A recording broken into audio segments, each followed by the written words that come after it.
Hello everybody, I'm Chef Goodier here at Nuttall store in Ware Neck, Virginia. We're an old country store down a country road, and we've been open since 1870 and have never closed. So it's a rather unique place. We do a lot with local seafood. It's one of our themes, not only local seafood, but local meats, local products, that type of thing. Today what I'm going to be doing for you is a fish taco. Now, you've seen fish tacos all over the place. Everybody's got their own interpretation of it. They do things a little different on the West Coast as far as East Coast, different types of fish. Today we're going to be doing golden tilefish. Decided to do the golden tilefish. It is sustainable, it is local off of the East Coast, and we can get, depending on the season, we get gray tilefish, blue tilefish, or the golden tilefish. You'd have to be really good to know the difference in them if you were tasting them. It's one of our most popular fish we sell here at the store, that and grouper, and so that's what we do our fish tacos out of. So we're going to get started here. What we like to do is we're going to dust, and this is our tilefish, we're going to dust this in a little bit of seasoned flour, and I've put Old Bay seasoning in here, and a little salt, a little pepper, really just a basic seasoning. I don't like to dust in just flour because the flour itself has no flavor, so I want to kind of build layers of the flavor. And so what we're going to do, they can just dust it, actually spray. I'm going to use this griddle top over here. If you're doing it at home, I really suggest using a non-stick pan. Shake it off. Don't want excess flour. Some people, some places deep fry their fish, and that's fine, but I think it has a tendency to get a little bit greasy in with the taco. So we just use a minimal amount of oil. The sauce we're going to do with it is generally known as a Baja sauce. The fish tacos really originated down in Mexico, came up through California. This is a basic sauce that uses a 50% mixture of sour cream and mayonnaise.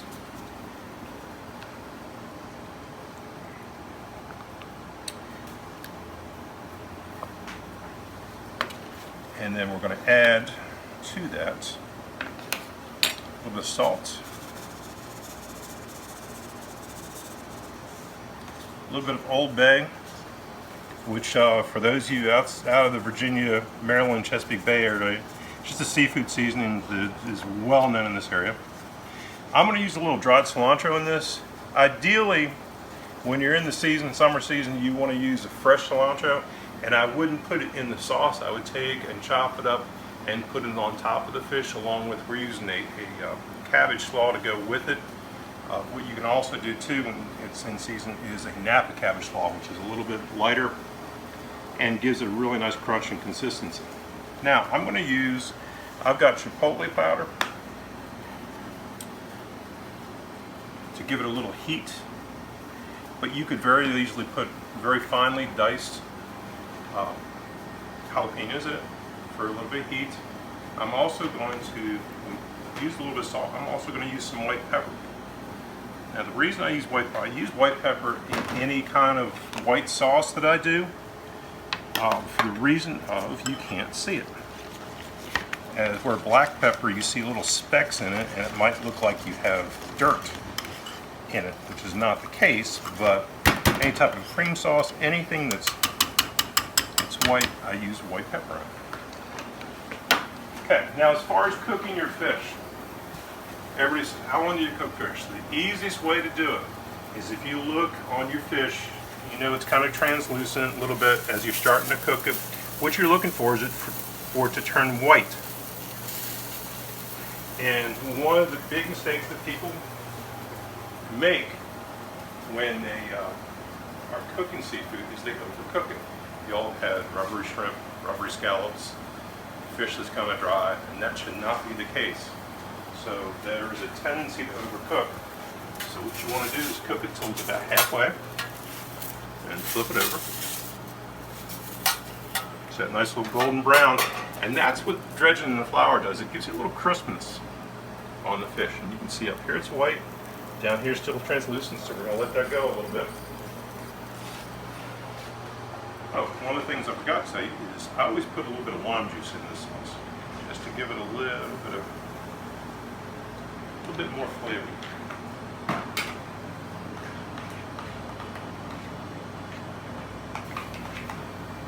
Now what you can do too is to speed up the process.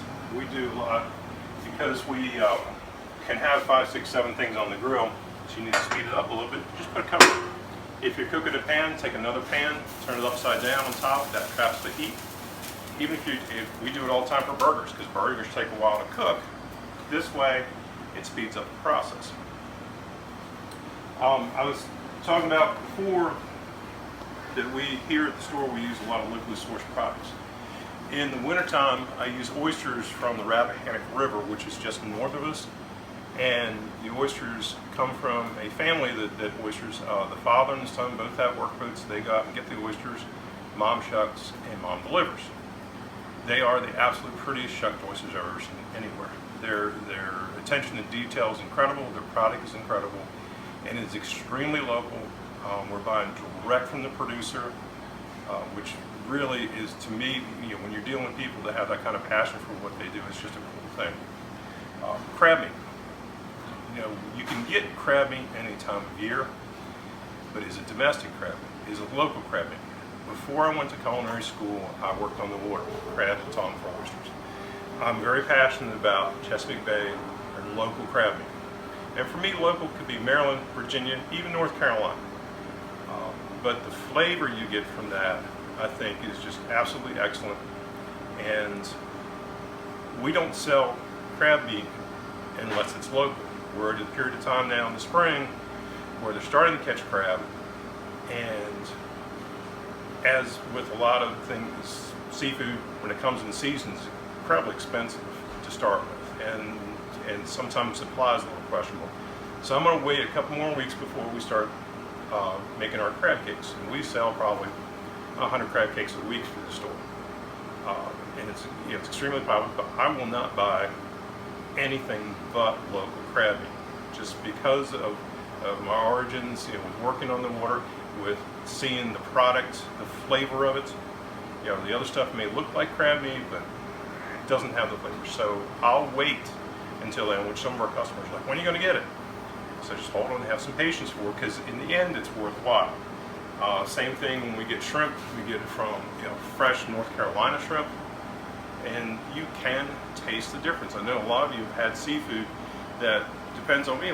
Let's take shrimp for example. You can have shrimp and it looks like shrimp, and if you put enough cocktail sauce on it, it'll work. But something like a North Carolina shrimp, which is so naturally sweet that you don't need any sauce on it, is really what you're looking for. And I tell everybody it's the difference between eating and eating well. And that's what we do here, is give you the products where you can eat well. All right, let's take a look at this. There we go.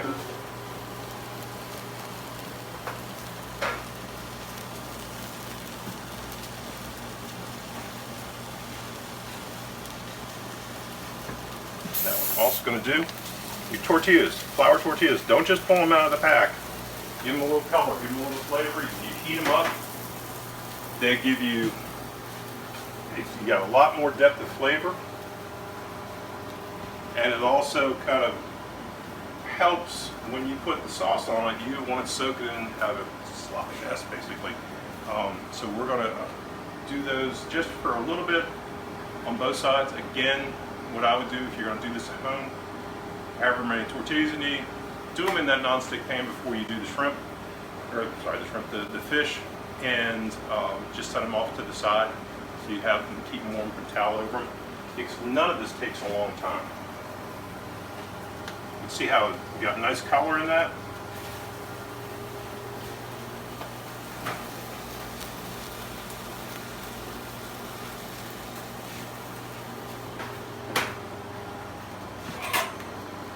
So what we're going to do is color from the side.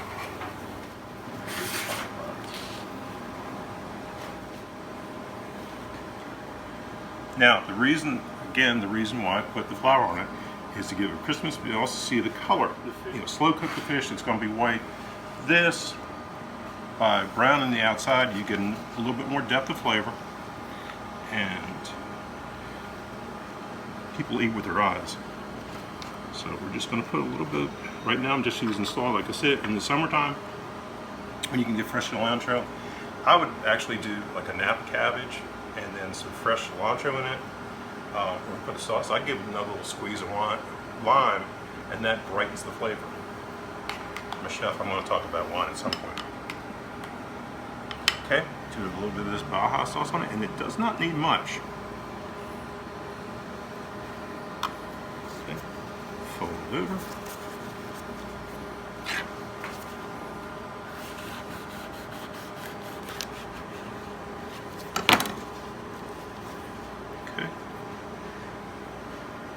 Here we go, nice and simple. Now for this size, this is a 6-inch tortilla. I used about 3 ounces of fish with it, which was a good ratio. So whether you're doing fish taco, shrimp taco, that type of thing, you can use the bigger ones. I think 6 ounces is nice. You know, if you got a hungry crew, you just make more. But again, we strongly encourage you to buy local, sustainable seafood, and the tilefish for this particular dish we think is perfect.